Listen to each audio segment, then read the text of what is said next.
ఇప్పుడు ఈ సిచ్యువేషన్ మనం ప్రాక్టికల్ గా అనలైజ్ చేద్దాం. Okay okay.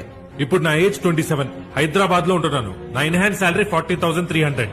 నేను ఉండే 1 BHK కి రెంట్, మెయింటెనెన్స్, ఆఫీస్కి వెళ్ళడానికి పెట్రోల్, గ్రాసరీలు ఇవన్నీ కలుపుకుంటే నెలకి ఈజీగా 25,000 ఖర్చు అవుతుంది నాకు. ఇక మిగిలేది 15,000. ఆ 15,000 మొన్నటిదాకా ఎడ్యుకేషన్ లోన్ కట్టుకున్నా. ఇప్పుడు నా బండి EMI కడుతున్నాను. మిగతా డబ్బులు ఇంటికి పంపించాలి. ఇవన్నీ పోతే ఇంకా నా సేవింగ్స్ సంగతి ఏంటి చెప్పు? ఇలాంటి పరిస్థితుల్లో ఒక అమ్మాయిని పెళ్లి చేసుకుని హైదరాబాద్ లాంటి సిటీకి తీసుకొచ్చి నేను పోషించాలి. అమ్మాయికి మనలా కాదు, ₹1 ఎక్కువ ఖర్చు అవుతుంది. అవెక్కడి నుంచి తీసుకురాను?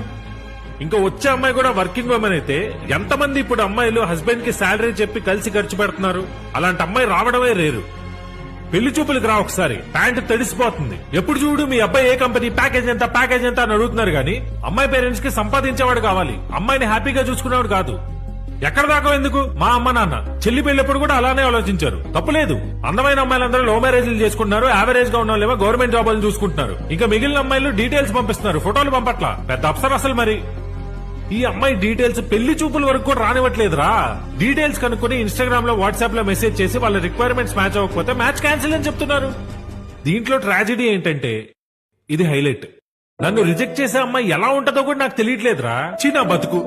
ఇంకొకటేమో పెళ్ళవంగానే మనం US, కెనడా వెళ్ళిపోదాం, మీ పేరెంట్స్ కి మా పేరెంట్స్ కి సంబంధం లేదంటది. అరే ఒక సంబంధం రా. అమ్మాయి యావరేజ్ గా ఉన్నా నేను ఓకే చేశాను రా. నేను లావుగా ఉన్నానంట, ఆ రీజన్ చెప్పి క్యాన్సిల్ చేసింది. అరే సంబంధం పేరుతో సంబంధం లేని విషయాలు చెప్పి సంబంధాలు క్యాన్సిల్ చేస్తుంటే ఒక్కోసారి కాన్ఫిడెన్స్ చచ్చిపోతుందిరా.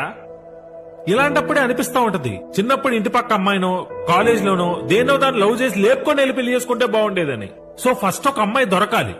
దొరికిందే అనుకో, మేమిద్దరం సంపాదించే సంపాదనకి హైదరాబాద్ లాంటి సిటీలో సేవింగ్స్ ఉండాలి. ఆ తర్వాత మాకు ఇష్టమైనవి కొనుక్కోగలగాలి, ట్రిప్పులకి వెళ్ళగలగాలి. అవన్నీ దాటిన తర్వాత పిల్లలు. అరే మేమే సరిగ్గా బతకలేకపోతుంటే ఇంకో ప్రాణాన్ని భూమి మీదకి తీసుకొచ్చి ఇబ్బంది పెట్టాలా? పెళ్లి చేసుకొని చాలా మంది హ్యాపీగా ఉన్నారు, నేను ఒప్పుకుంటా. కానీ నాలాగా ఆలోచించి కంప్లీట్ గా పెళ్లి మీద ఒపీనియన్ పోయిన వాళ్ళే ఎక్కువ.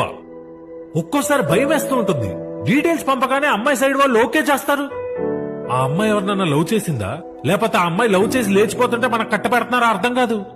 మళ్ళీ ఈ మీమ్స్, న్యూస్ చూస్తుంటే భయం వేస్తుంది ఒక్కోసారి. Wife kills husband for her lover అని news articles. Wife punches husband in her face for not spending time with her. ఇవన్నీ చూస్తుంటే ప్యాంట్ తడిసిపోతుంది. పెళ్లి చేసుకోవడం మీద ఒపీనియనే టోటల్ గా దొబ్బేస్తుంది.